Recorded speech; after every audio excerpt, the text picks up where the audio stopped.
Merci, Monsieur le Président, Madame la Ministre, chers collègues.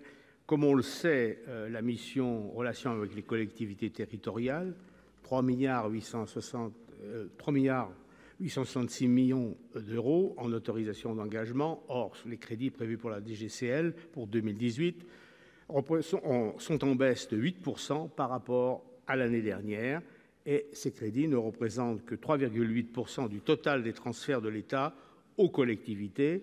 Pour reprendre le langage convenu de la LOLF, transfert de l'État qui augmente de 1,2% et de 1,162 milliard l'année prochaine, sur un total de 101,398 milliards. Finalement, un pas trop mauvais millésime pour les collectivités, serait-on tenté de dire, ce que le gouvernement ne se prive d'ailleurs pas de faire.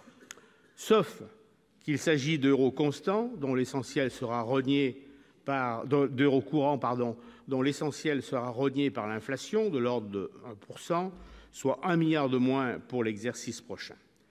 Comme l'a fait remarquer en commission notre rapporteur pour avis, il s'agit là d'une technique de camouflage efficace de la baisse des concours financiers réels de l'État derrière une apparente stabilité.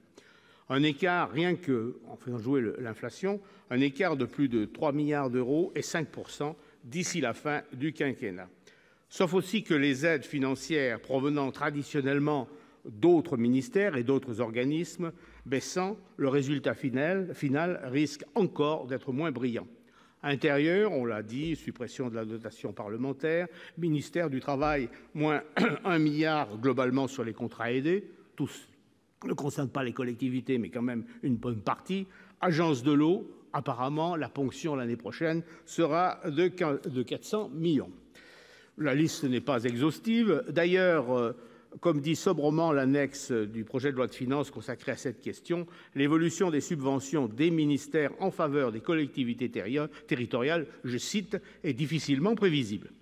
Mais je l'avoue, le principal sujet d'émerveillement pour moi, c'est que l'on puisse continuer à présenter à l'opinion comme des transferts financiers de l'État aux collectivités, donc comme des aides de l'État aux collectivités, des compensations, incomplètes d'ailleurs, de transferts de compétences et de charges, notamment à l'occasion des vagues de décentralisation, des atténuations des effets pervers de décisions fiscales favorables à telle ou telle catégorie de contribuables, mais pénalisantes pour les collectivités, la contrepartie âprement discutée de services rendus, dernière en date, les titres sécurisés et bien d'autres choses du même acabit.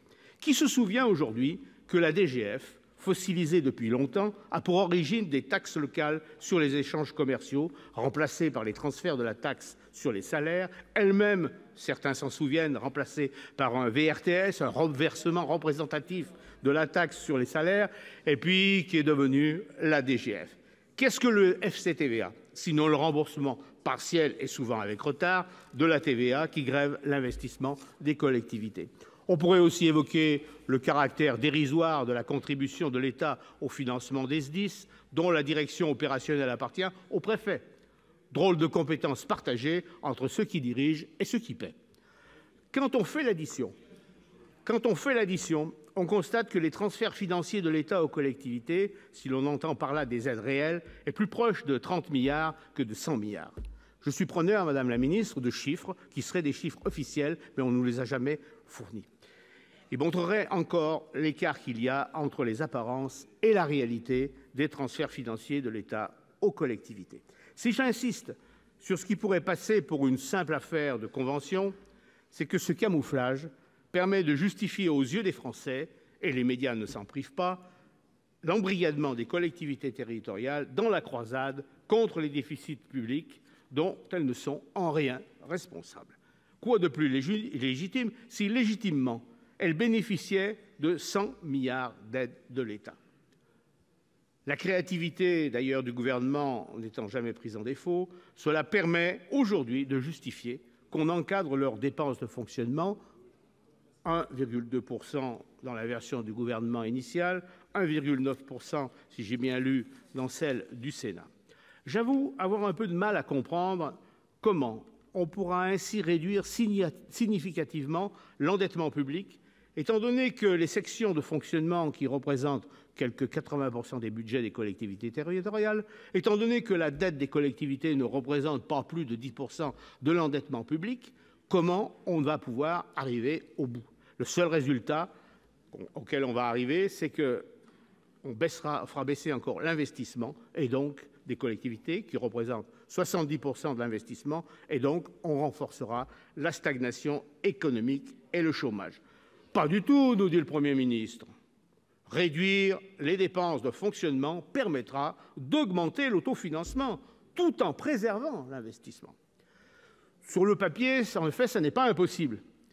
Mais dans la réalité, avec des collectivités qui sont ponctionnées depuis 10 ans, je pense que c'est hautement improbable. Le plus piquant de l'affaire, c'est que l'on demande aux collectivités territoriales de se désendetter de 67 milliards d'euros d'ici la fin du quinquennat, alors que l'État s'endettera, lui, de 223 milliards d'euros.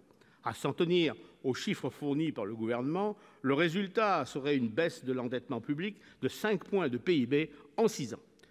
La dette publique actuelle représentant 96,8% du PIB, il faudra donc plus de 36 ans pour atteindre la barre des 60% maastrichtiens. Un peu plus si, entre-temps, les collectivités territoriales mettent la clé sous la porte.